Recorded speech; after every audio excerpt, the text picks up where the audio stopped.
Hello everyone. आप सबका स्वागत है मेरे यूट्यूब चैनल पर। तो आज हम शुरू करेंगे इंजीनियरिंग मैथमेटिक्स 1 का चैप्टर डिफरेंशियल कैलकुलस, उसका फर्स्ट लेक्चर जो कि है रोल्स थ्योरम पर। तो चलो शुरू करते हैं।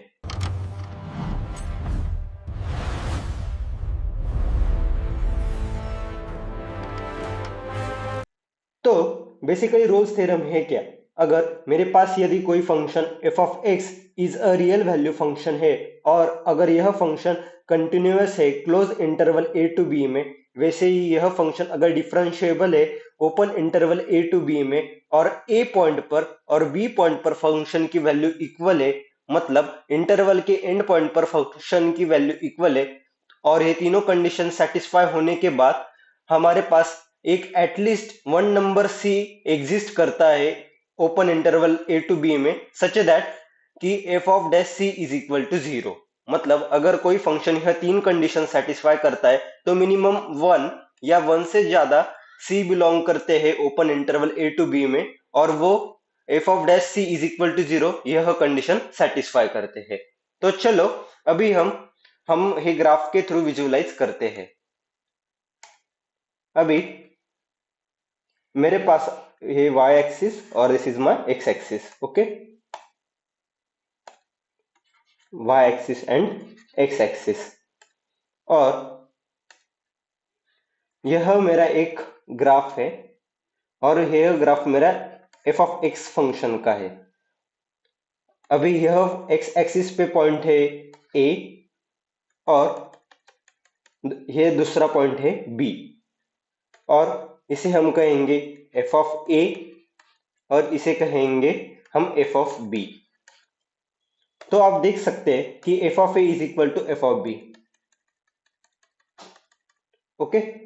f of a is equal to f of b और a टू b में यह फंक्शन कंटिन्यूअस भी है और डिफरेंशिएबल भी है, मतलब ये तीनों कंडीशन वो सेटिस्फाई कर रहा है। तो एक ऐसा c एग्जिस्ट करेगा कि f of dash c is equal to zero हो जाएगा। अभी हमें मालूम है कि f ऑफ डैश x क्या रहता है, इज नथिंग बट जो हमारे दिया गया फंक्शन है उसका स्लोप, ओके। जो ग्राफ है उसका slope is nothing but function का डेरिवेटिव। तो आप देख सकते हैं कि यह पॉइंट अगर मैं सी बोलूंगा तो यह पॉइंट पर जो स्लोप है वो जीरो है, मतलब यही वो पॉइंट सी है कि वो सी पॉइंट फंक्शन में डालने के बाद f of dash c is equal to zero condition satisfy होती है। और यह सी आप देख सकते हैं कि ए और बी के बीच में लाई कर रहा है। तो यह था रोल्स थ्योरम। चलो अभी रोल्स थ्योरम पर यूनिवर्सिटी में जैसे क्वेश्चंस आए वो हम सॉल्व करेंगे। इस लेक्चर के अंदर हमने तीन क्वेश्चन सॉल्व किए और ये तीनों क्वेश्चन अलग अलग वैरायटी के। पर यह क्वेश्चन सॉल्व करने से पहले कुछ इंपॉर्टेंट पैरामीटर्स पढ़ लेते हैं जिसके कारण आप क्वेश्चंस चुटकियों में सॉल्व कर पाओगे।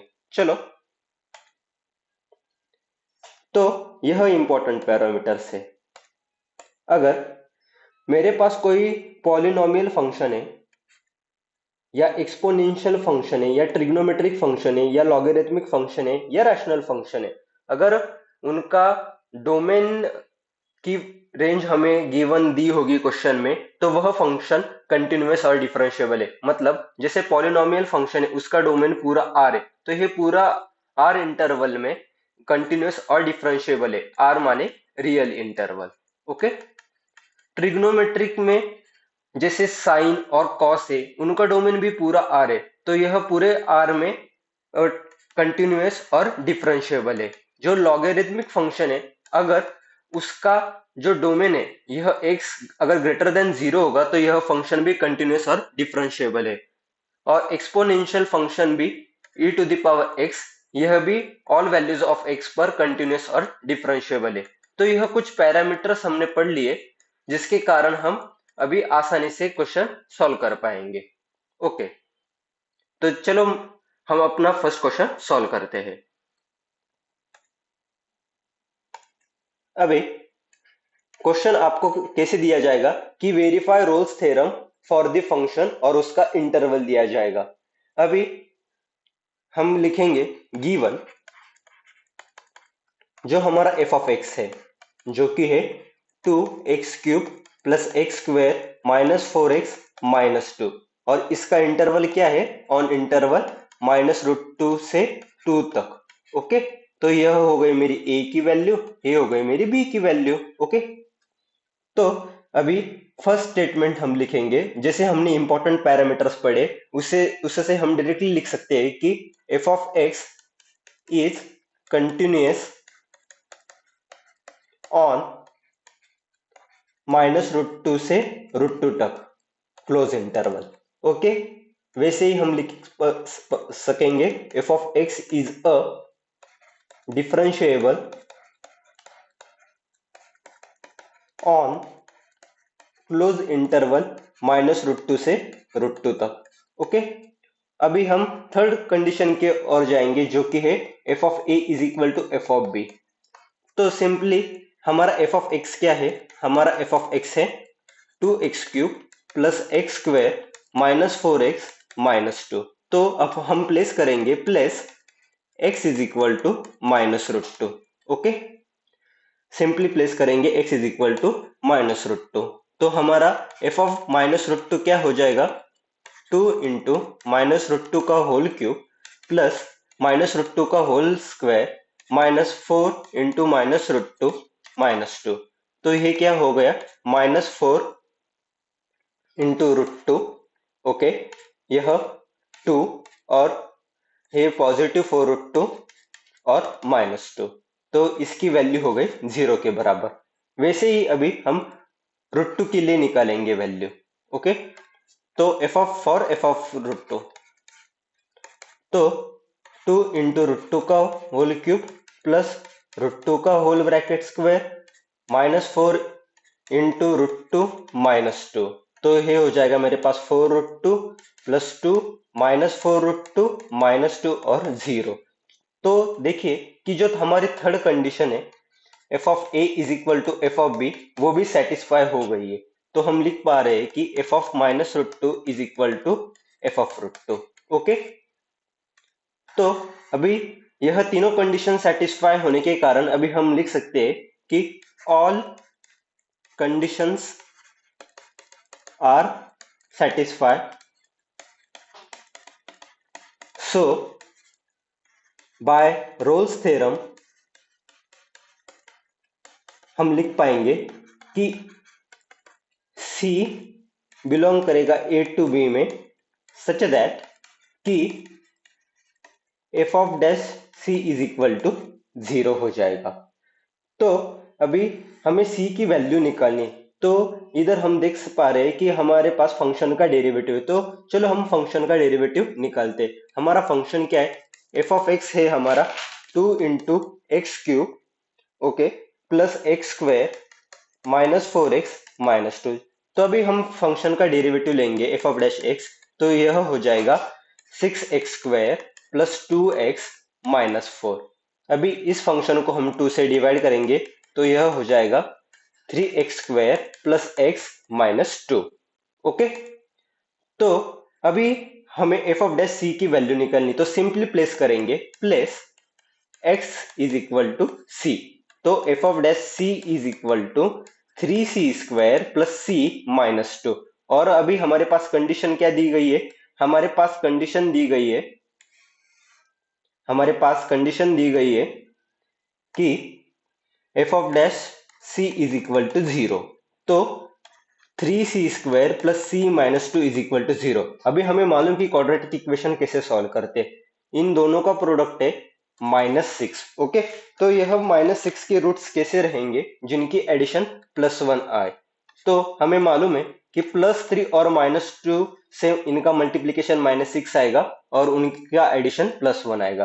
तो 3c² plus 3c -2c -2 is equal to 0। अभी हम 3 कॉमन लेंगे, 3c², ओके, हम 3c कॉमन लेंगे, 3c इंटू सी प्लस 1 और इधर से -2 कॉमन लेंगे तो c plus 1 is equal to 0।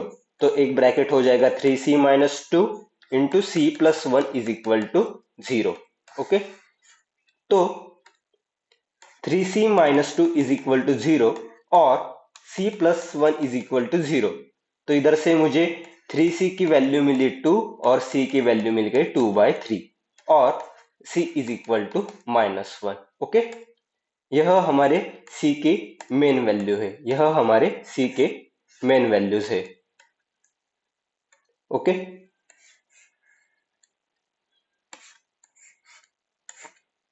तो अभी बेसिकली हम क्या करेंगे, हमारे c की वैल्यू भी मिल गई और रोल्स थ्योरम की सारी कंडीशन सेटिस्फाई भी हो गई, और फाइनल में लिखेंगे Rolle's theorem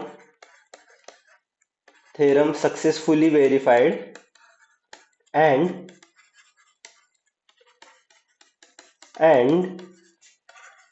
c is equal to 2/3 and -1। अभी जो हमें c की वैल्यू मिली है वो हमें एक बार चेक करनी पड़ेगी, क्या वो यह इंटरवल के बीच में है क्या, -√2 से √2, क्योंकि रोल्स थ्योरम कहता है कि c की वैल्यू इस वैल्यू के अंदर बिलोंग करेगी। तो हमें मालूम है कि -√2 इज इक्वल टू -1.414 और ये √2 1.414, तो दोनों वैल्यू लाई करती है, इसलिए यह हम सेंटेंस लिख पाए।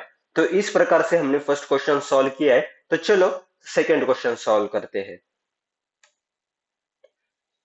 तो अभी हम सेकेंड क्वेश्चन सॉल्व करेंगे।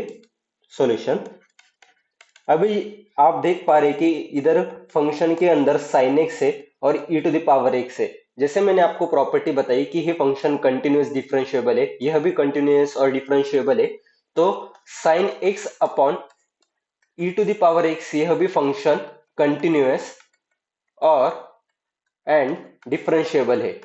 सिर्फ e⁻x की वैल्यू नॉट इक्वल टू 0 चाहिए। ओके, यह हमारे दिमाग में रख के हम क्वेश्चन सॉल्व करेंगे। तो हमें क्या है, गिवन हमारा है f of x is equal to sine x upon e⁻x। तो फर्स्ट पॉइंट लिखेंगे e⁻x is not equal to 0, so that f of x is a continuous on 0 to pi close interval. वैसे ही हम लिख पाएंगे कि e⁻x is not equal to 0, so that f of x is differentiable, okay, differentiable on close interval 0 to pi।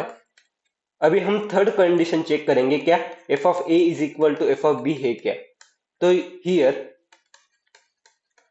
a is equal to 0 and b is equal to pi। Okay, तो simply हम function क्या है हमारा, f of x is equal to sin x upon e⁻x। Okay, तो simply value place करेंगे, place f of a is equal to f of 0, तो इसकी value आएगी sin 0 अपॉन e⁻0, तो ओवरऑल वैल्यू आई 0। क्यों I value 0, sin 0 is equal to 0। Okay, अभी simply हम pi की वैल्यू प्लेस करेंगे x के जगह, f of pi is equal to sine pi e⁻पाई। साइन पाई की वैल्यू क्या है, 0, तो ओवरऑल वैल्यू 0 लिख पाएंगे, sine pi is equal to 0। तो आप देख सकते हैं कि f of 0 is equal to f of pi. तो क्या रोल्स थ्योरम की कंडीशन सेटिस्फाई हो रही है? जी हाँ, सारी रोल्स थ्योरम की कंडीशन सेटिस्फाई हो रही है। तो लिख पा रहेंगे कि Rolle's theorems condition satisfy. Okay, तो अभी एक सी लाई करेगा 0 से पाई के बिटवीन, अभी वो हम निकालेंगे। उसके लिए हमें क्या लगेगा, फंक्शन का डेरिवेटिव। तो हमारा f ऑफ x क्या है कि अभी एक c एग्जिस्ट करेगा जो a टू b के अंदर रहेगा और वो इस कंडीशन को सेटिस्फाई करेगा, f of dash is equal to 0। तो हमारा फंक्शन क्या है, साइन x अपॉन e⁻x, जिधर e⁻x की वैल्यू 0 के बराबर नहीं है। ओके,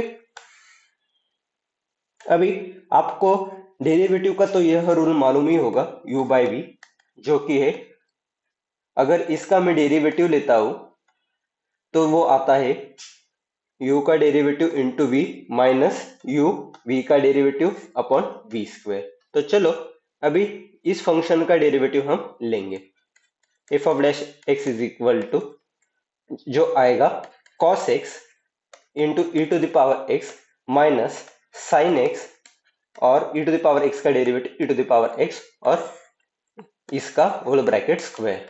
ओके, तो अभी जो हम सिंपली सी को इधर प्लेस करेंगे, place x is equal to c, तो क्या हो जाएगा, f of dash c is equal to cos c into e to the power c minus sine c into e to the power c upon e to the power c का whole bracket square. Okay, और इधर हम क्या लिख पाएंगे कि e to the power c का whole bracket square की वैल्यू 0 के बराबर नहीं हो पाएगी। ओके, क्योंकि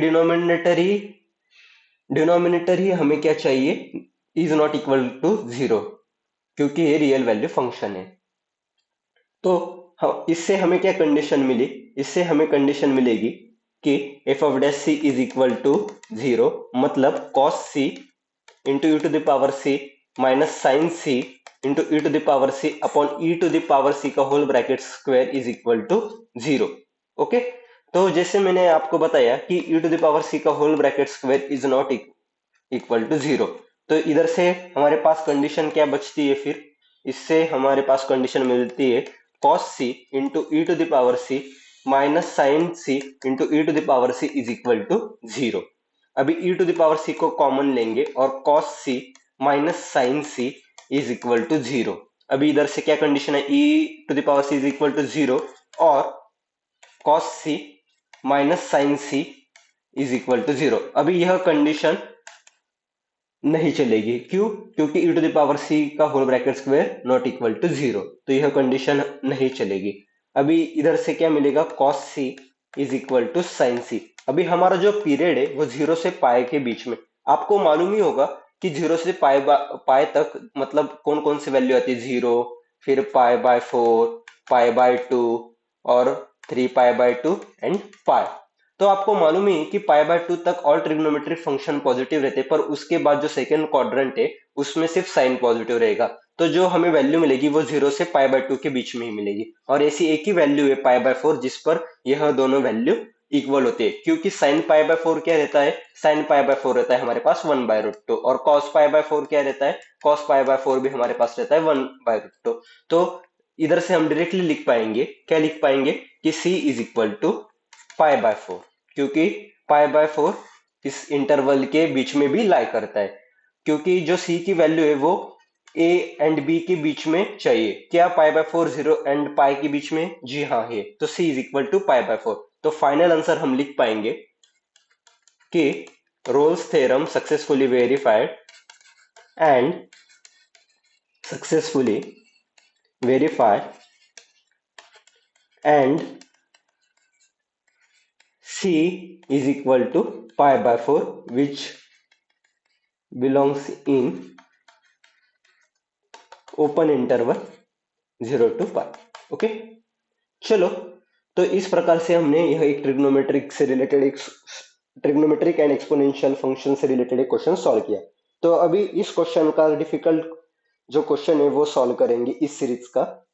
तो चलो हम नेक्स्ट क्वेश्चन को सॉल्व करते हैं। अभी यह क्वेश्चन लॉगरिथमिक फंक्शन से रिलेटेड है। तो जैसे ही हमको मालूम है कि कौन सा भी फंक्शन उसके डोमेन में कंटिन्यूअस और डिफरेंशिएबल है, तो सिंपली हम क्या लिखेंगे, गिवन कि f of x is equal to log of x square plus a b upon x into a plus b. Okay, और इसका इंटरवल है ए टू बी। अभी इधर हमें एक एक्स्ट्रा कंडीशन दी गई है कि 0 से बड़ा a है और a से बड़ा b है। तो अभी जैसे हमको मालूम है, क्या मालूम है हमको, जैसे हमें मालूम है कि जो यह डब्बा है, ये जो डब्बा है, अगर यह ग्रेटर देन 0 से बड़ा होगा, यह अगर ग्रेटर देन 0 होगा तो यह फंक्शन कंटिन्यूअस और डिफरेंशिएबल रहेगा। तो चेक करेंगे कि क्या यह डब्बा ग्रेटर देन 0 है क्या, नहीं। तो x square plus a b upon x into a plus b. अभी हमें मालूम है कि जो x की वैल्यू है वो x बिलोंग करता है a टू b, और a टू b क्या है, ग्रेटर देन 0 है। तो क्या हुआ, उससे न्यूमेरेटर भी क्या हुआ, ग्रेटर देन 0, और डिनोमिनेटर भी क्या हो गया, ग्रेटर देन 0। मतलब ओवरऑल पूरा जो फंक्शन है वो क्या हो गया, जो हमारा फंक्शन का डोमेन है वो ग्रेटर देन क्या हो गया, ओवरऑल 0। तो हम लिख पाएंगे क्या लिख पाएंगे? हम लिख पाएंगे कि H H H 0 greater than a greater than b, so due to that first f of x is continuous on a to b। वैसे ही लिख पाएंगे f of x is differentiable on open interval a to b। अभी हम third condition check करेंगे क्या f of a is equal to f of b है क्या। तो हमारा क्या फंक्शन है? हमारा पास फंक्शन है f of x is equal to log of x square plus a b upon x into a plus b. अभी हम सिंपली वैल्यू क्या करेंगे? पुट करेंगे। तो हम पुट करेंगे f of a, okay, log of a square plus a b upon a into a plus b, okay. तो इधर से ऊपर से हम a कॉमन लेंगे तो क्या बचेगा? तो बचेगा हमारे पास a, हमारे पास बचेगा a प्लस बी और डिनोमिनेटर में a प्लस बी। तो यह हो गया log ऑफ 1 के बराबर और जो कि है 0। अभी हम f ऑफ b वैल्यू निकालेंगे। f ऑफ b क्या रहेगा? log of b square plus a b upon b into a plus b. अभी ऊपर से हम क्या करेंगे? कॉमन क्या निकालेंगे? b निकालेंगे। b कॉमन निकाल के इधर क्या आएगा? b प्लस ए अपॉन में क्या आ जाएगा? b a plus b. तो फिर से log ऑफ 1 और इसकी वैल्यू क्या है? 0। तो हम लिख पा रहे हैं, क्या लिख पा रहे हैं हम? कि f of a is equal to f of b। तो all Rolle's theorem conditions are satisfied. तो अभी एक सी, मिनिमम एक सी या एक से ज्यादा सी बिलोंग करेंगे open interval a to b में जो यह कंडीशन सेटिस्फाई करेगा f of dash c is equal to 0, okay. तो अभी हमारा फंक्शन क्या है? हमारा फंक्शन है f of x is equal to log of, हमारा फंक्शन है f of x is equal to log of x square plus a b upon x into a plus b, okay. तो अभी हम क्या करेंगे? डायरेक्टली डेरिवेटिव नहीं लेंगे, directly हम डेरिवेटिव नहीं लेंगे, थोड़ा सा इधर दिमाग लगाएंगे क्योंकि यह इस क्वेश्चन का यही ट्रिकी पार्ट है। जैसे हमें मालूम है कि लॉग की एक प्रॉपर्टी, क्या लॉग की प्रॉपर्टी? कि लॉग की प्रॉपर्टी है log of m by n is nothing but log of m minus log of n, okay. और log of m into n is equal to log of m plus log of n। अभी यही property हम इधर use करेंगे। Bye logarithmic property हम लिख पा रहे हैं कि हम एफ ऑफ एक्स को ही सिंप्लीफाई कर रहे हैं फिलहाल। Log of x square plus a b minus log of x into a plus b, okay. अभी इधर हमें यह प्रॉपर्टी यूज करेंगे इस जगह पे, log of x square plus a b minus log of x minus log of a plus b, okay. अभी हम क्या करेंगे? फंक्शन का डेरिवेटिव लेंगे। अब हम फंक्शन का डेरिवेटिव लेंगे f of dash x is equal to, अभी लॉग फंक्शन का डेरिवेटिव क्या रहता है? लॉग एक्स का डेरिवेटिव रहता है 1 बाय एक्स, ओके। तो 1 upon x square plus a b और एक्स स्क्वायर का derivative 2x, okay. log x का डेरिवेटिव क्या है हमारे पास? 1 बाय एक्स। और यह तो एक कांस्टेंट टर्म है क्योंकि a भी कांस्टेंट है b भी कांस्टेंट है, तो ओवरऑल पूरा कांस्टेंट टर्म है। तो हमें f ऑफ डैश x क्या मिला? हमें f ऑफ डैश x मिला 2x upon x square plus a b minus 1 by x. अभी हमारे पास क्या कंडीशन है? हमारे पास कंडीशन है कि f of dash c is equal to 0 रहेगा। तो सिंपली क्या करेंगे? Plus x is equal to c। Simply क्या? Plus x is equal to c। तो f ऑफ डैश c क्या हुआ हमारे पास? 2c upon c square plus a b minus 1 upon c। तो हम डायरेक्टली लिख पा रहे हैं, क्या लिख पा रहे हैं? कि हम लिख पा रहे हैं कि 2c upon c square a plus b minus 1c is equal to 0। अभी हम क्या करेंगे, इधर एलसीएम लेंगे। ओके, हम इधर एलसीएम लेंगे। अभी 2c into c upon c into c square plus a b minus c square plus a b into 1 upon c into c square plus a b is equal to 0। तो इधर से हमें क्या मिला, 2c square minus c square plus a b upon c into c square plus a b, okay, is equal to 0। तो अगली condition क्या मिल रही है, अगली कंडीशन ऐसी मिल रही है कि अगर डिनोमिनेटर को हम इधर 0 की इधर भेज देंगे तो 2c square minus c square plus a b is equal to 0। Okay okay, अभी ये जो माइनस साइन है, ये माइनस इस सी स्क्वायर को भी मिलेगा और इस प्लस ए इंटू बी को भी मिलेगा, तो सिंपली यह माइनस ए बी हो जाएगा। ओके, यह सिंपली माइनस ए बी हो जाएगा। ओके, तो 2c square minus a b is equal to 0। तो c square minus a b is equal to 0। तो सी स्क्वायर की वैल्यू क्या आ गई हमारे पास, ए बी, मतलब सी की वैल्यू क्या आ गई, positive negative under root a b. अभी हमारा इंटरवल क्या है, अभी हमारा इंटरवल है 8 से बी तक का। ओके, अभी हमें सी की कौन कौन सी वैल्यू मिली, हमारे पास सी की वैल्यू है minus under root A into B and A under root A into B. Okay, तो इन दोनों में से कौन सी वैल्यू इस इंटरवल में लाई कर रही है, अभी ये तो पूरा पॉजिटिव है क्योंकि 0 ग्रेटर देन ए ग्रेटर देन बी है, तो यह वैल्यू क्या हो जाएगी, रिजेक्टेड हो जाएगी और यह वैल्यू एक्सेप्टेड हो जाएगी। तो सी की वैल्यू क्या हो गई, अंडर रूट ए बी। तो हम लिख पा रहे हैं कि Rolle's theorem verify and C is equal to under root AB which belongs in A to B. Okay, belongs in open interval A to B. Okay, तो इस प्रकार से हमने इस लेक्चर के अंदर जो सारे वैरायटी के क्वेश्चन है वो सॉल्व कर लिए। अभी मैं आपको कुछ होमवर्क के क्वेश्चन दे रहा हूँ। आप इस होमवर्क के क्वेश्चन खुद से ट्राई कीजिए और इसके सॉल्यूशन आप हमें कमेंट बॉक्स में डालिए। अगर कुछ क्वेरी है इससे रिलेटेड तो हमें आप बता सकते हैं। Question number 1, question 2 and question 3, आप यह तीनों क्वेश्चन सॉल्व कीजिए, इसके आंसर कमेंट बॉक्स में डालिए। कुछ क्वेरी है तो इससे रिलेटेड तो कमेंट सेक्शन में डालिए, हम रिप्लाई करेंगे।